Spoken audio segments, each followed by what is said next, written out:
là, en ce moment, avec vous, parce que c'est véritablement un moment d'importance, une séance d'importance.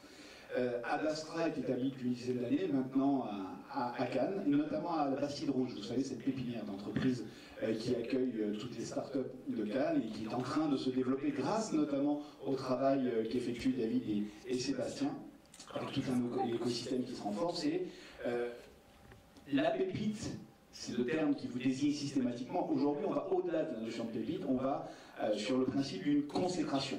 D'une consécration, vous avez tous lu, je pense en tout cas, les critiques autour de Strange Ones qui sont exceptionnelles. Télérama qui parle peut-être de film de l'année. Et lorsqu'Emmanuel Tellier commence à parler de film de l'année, c'est que véritablement vous avez accompli une prouesse. Et ce premier long métrage est en train de vous faire franchir un cap. De la même façon qu'il est important qu'Ad Astra puisse rayonner le plus possible.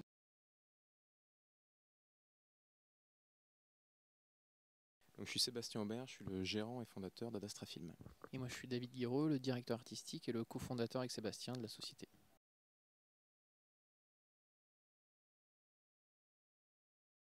Alors en fait, ça a été co-réalisé par Lauren Volkstein et Christopher Radcliffe, qui sont deux anciens étudiants de Columbia, qui est une université de cinéma à New York. Et en fait, on a découvert un de leurs courts-métrages, enfin le court-métrage de Lauren en 2010, au marché du film de Clermont-Ferrand. On a adoré le film. Du coup, on l'a contacté et suite à ça, on a produit 4 courts-métrages réalisés par elle ou son co-réalisateur Christopher Radcliffe. Donc c'est vraiment une histoire qui a duré. Et c'était logique pour nous de les accompagner sur leur premier long-métrage qu'on a tourné en 2016, au nord de New York. Mais suite à 4 ans de développement, de scénario, de recherche de fonds, voilà, c'était un montage très compliqué puisque c'est un film qui n'a pas eu de subvention. Il a fallu trouver 750 000 $ d'investissement privé. Donc c'était un vrai challenge. C'était d'autant plus logique de produire ce long métrage parce qu'on avait produit le court métrage dont est issu le long métrage, qui s'appelle aussi The Strange Ones. C'est un court métrage qui a été fait en 2010, qui a eu une sélection à Sundance et à Clermont-Ferrand, et c'est vraiment ce court métrage là qui nous a un petit peu fait rentrer dans la cour des grands du court métrage, on va dire. Et voilà, c'est suite à ce cours qu'on a fait le long.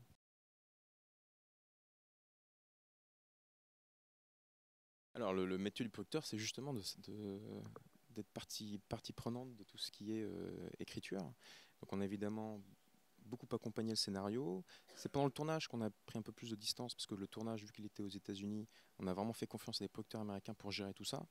On a aussi été partie prenante du casting et beaucoup sur la post-production. C'est-à-dire que le film que vous allez voir ce soir, on a vu 50 versions différentes, on faisait nos retours, le film était remonté en fonction.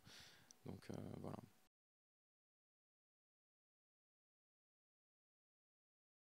Alors on a eu la chance d'avoir le film, alors c'est nous qui nous sommes occupés de l'envoyer en festival avec une agence spéciale qui s'appelle The Festival Agency, et il a été envoyé aux Champs-Élysées Film Festival et il a eu le grand prix du jury, et en fait le grand prix du jury allait avec une dotation de 10 000 € pour le distributeur. Donc ça nous a permis d'avoir plus d'armes quand on allait solliciter les distributeurs. On en a sollicité une 50aine et certains étaient intéressés, et après on allait vers celui qu'on préférait, qui était Épicentre, que je connaissais depuis plusieurs années. On se croisait régulièrement en festival et on fait une bonne sortie. On a fait appel à un attaché de presse spécialisé cinéma qui a fait une super campagne autour du film. L'acteur est passé sur C'est à vous, à la boîte à questions Canal+. Donc on a eu vraiment un écho national. Donc on a eu plutôt des bonnes critiques en plus. Donc non, on est vraiment très content de cette distribution.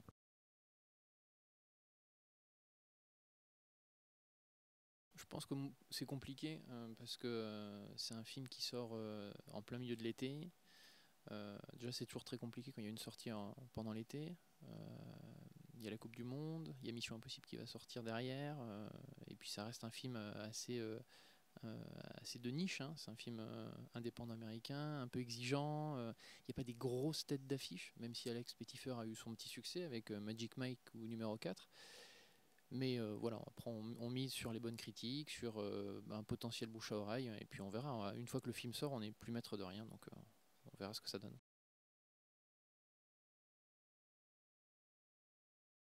Oui, il y a l'édition DVD qui est préparée, ouais, bien sûr. Ouais. D'autant plus qu'Épicentre édite ses propres DVD, donc ils ont une maison d'édition Épicentre aussi.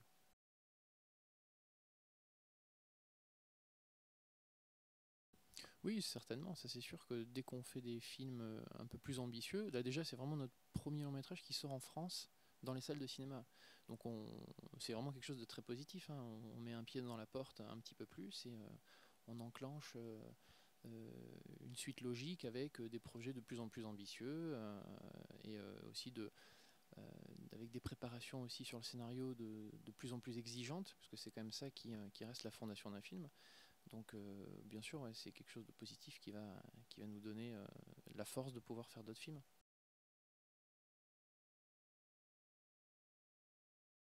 Alors, notre cœur de métier, c'est vraiment la fiction. Fiction, long métrage. Après, on a distingué un certain nombre de genres. Ça qu'on aimerait beaucoup faire, films d'horreur, tout ce qui est thriller. Bon, c'est le cas, là, c'est un thriller. Dans nos prochains films, on a beaucoup de thrillers. Donc, et après, par contre, on a beaucoup travaillé avec des réalisateurs étrangers, que ce soit géorgiens, russes, polonais, américains. Et là, on a maintenant, dans les projets qu'on développe, on a au moins 2 projets français. L'un est de David, l'autre est de Vincent Diderot, d'un réalisateur qu'on suit depuis longtemps. Et en plus, les réalisateurs étrangers avec qui on travaille, on les fait tourner sur la Côte d'Azur. Donc là, on veut vraiment recentrer l'activité de tournage ici.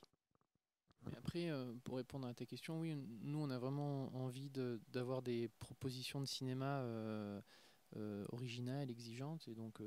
Et puis, on n'a pas de cahier des charges, hein. On est vraiment très libre dans les genres. Alors, il y a certains genres qu'on exclut. Mais globalement, nous, ce qu'on veut, c'est être le plus éclectique possible, avec vraiment toujours des réalisateurs qui sont à la tête de films qu'ils arrivent bien à concevoir. C'est important, ça, d'avoir une vision très précise de ce qu'on veut faire.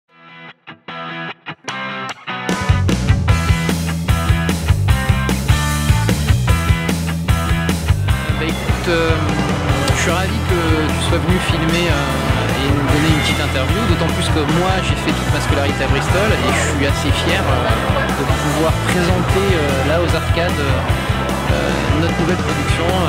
Ça me fait très plaisir. Et puis pour tous ceux qui sont à Bristol, il faut persévérer parce qu'il y a toujours un chemin là où il y a de la persévérance.